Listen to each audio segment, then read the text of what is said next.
Chimenez, advogada, e esse é mais um quadrinho Advogada Responde. E nesta situação falando sobre união estável. Uma dúvida bastante frequente, doutora, a união é obrigada a figurada com apenas morar junto, tá? São necessários verificar outros elementos que o somatório deles resulta em uma família. Então, se faz necessário ter o interesse de constituir uma família para que seja configurada a união estável. Então, o simples fato de morar junto não quer dizer que está constituída uma união estável, certo? Então, é importante sempre pensar que exista conjugalidade entre as partes para que seja configurada a união estável. Aqui, e o que é conjugalidade? Conjugalidade é aquilo que se pode conjugar, que se pode unir, que se pode juntar, certo? Por quê? Porque em um namoro pode existir sexualidade e não ter conjugalidade. A conjugalidade não diz respeito apenas ao casamento, é um elo mais permanente.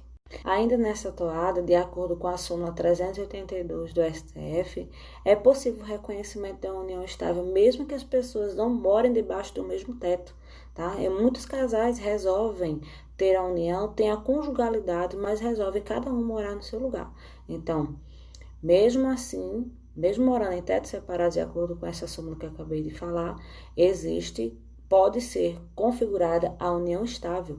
Então, existe a intenção de constituir a família, e se essa relação é pública, contínua e duradoura, vai ser considerada uma união estável.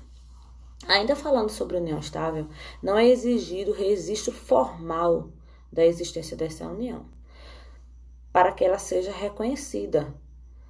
No entanto, caso as partes tenham interesse, pode formalizar a união por meio de escritura pública ou contrato particular registrado em cartório de título. Então, com relação ao registro da união estável, não existe uma regra, né, de como ela deve ser feita esse contrato, sendo suficiente que as partes compareçam até o cartório seus documentos pessoais para fazer a escritura pública no cartório ou reconhecer o contrato, né, em cartório, não sendo necessária a presença de um advogado.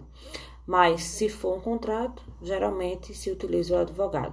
É reconhecida a entidade familiar através da união estável e garante às partes os mesmos direitos e deveres previstos no casamento. Então, aqueles que estão em união estável têm os mesmos direitos e deveres que existem no casamento, a saber, fidelidade recíproca, vida em comum, mútua assistência, sustento e guarda, educação dos filhos, respeito, consideração, enfim. Então, quanto ao regime de bens da união estável, tem como padrão o regime de comunhão parcial de bens, assim como no casamento. Só é possível a inclusão de dependentes em plano de saúde e seguro de vida, né? Além de documentar e tornar pública a data da união estável depois do registro. Tá certo? Esse foi mais um Carla Chimenez construindo a advocacia cidadã. Desejo a você um bom início de semana.